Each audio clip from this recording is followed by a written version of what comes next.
Hello, ഈയിടെ ഞാനൊരു pottery workshop attend ചെയ്തായിരുന്നു. എനിക്കിത് ഒത്തിരി ഇഷ്ടപ്പെട്ടു. അപ്പം ഞാൻ ഓർത്ത് എന്തായാലും കുറച്ച് ക്ലേ വാങ്ങിയിട്ട് വീട്ടിലൊന്ന് ട്രൈ ചെയ്ത് നോക്കാമെന്ന്. അപ്പോൾ ചെയ്ത കുറച്ച് വർക്കുകളാണ് ഞാനിതിൽ കാണിക്കുന്നത്.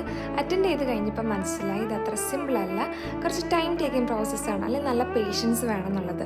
കാരണം ഉണ്ടാക്കി വെച്ചതിന് ശേഷം ഒരു 2 വീക്സ് എടുക്കുമെന്ന് നല്ലപോലെ ഡ്രൈ ആവാനായിട്ട്. കാരണം സൺലൈറ്റിൽ വെച്ച് ഡ്രൈ ആക്കിയാൽ ക്രാക്സ് ഒക്കെ വീഴും, ചിലപ്പോൾ പൊട്ടിപ്പോകാൻ ചാൻസ് ഉണ്ട്. അതുകൊണ്ട് മാക്സിമം ഡാർക്ക് പ്ലേസ് വെച്ചിട്ട് തന്നെ ഡ്രൈ ആക്കണം.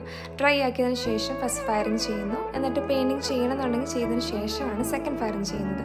അത് കഴിയുമ്പോഴത്തേക്ക് ഫൈനൽ പ്രോഡക്റ്റ് നമ്മുടെ കയ്യിലേക്ക് കിട്ടും. എനിക്കിതിനകത്ത് ഇൻട്രസ്റ്റിംഗ് ആയിട്ട് തോന്നിയത് ആ ഒരു മേക്കിംഗ് പ്രോസസ്സാണ്. കാരണം നമ്മൾ ഫുള്ളി ഇൻവോൾവ് ആണ്, നമ്മുടെ മൈൻഡ് കുറേ കൂടെ സ്റ്റേബിളാണ്, റിലാക്സ്ഡ് ആണ്. കാരണം നമ്മളത് എങ്ങനെ നന്നായിട്ട് ഉണ്ടാക്കുക എന്നുള്ളത് നമ്മുടെ മനസ്സിൽ കാണുകയുള്ളൂ. അപ്പോൾ നമുക്ക് വേറെ തോട്ട്സ് ഒന്നും വരുന്നില്ല. അപ്പോൾ വേറൊരു വേൾഡിൽ തന്നെ ആയിട്ടാണ് എനിക്ക് തോന്നിയിട്ടുള്ളത്. എനിക്കത് ഒത്തിരി ഇഷ്ടപ്പെട്ടു. അപ്പോൾ നിങ്ങൾക്കും ഒന്ന് ട്രൈ ചെയ്ത് നോക്കാം. അപ്പോൾ നെക്സ്റ്റ് വീഡിയോയിൽ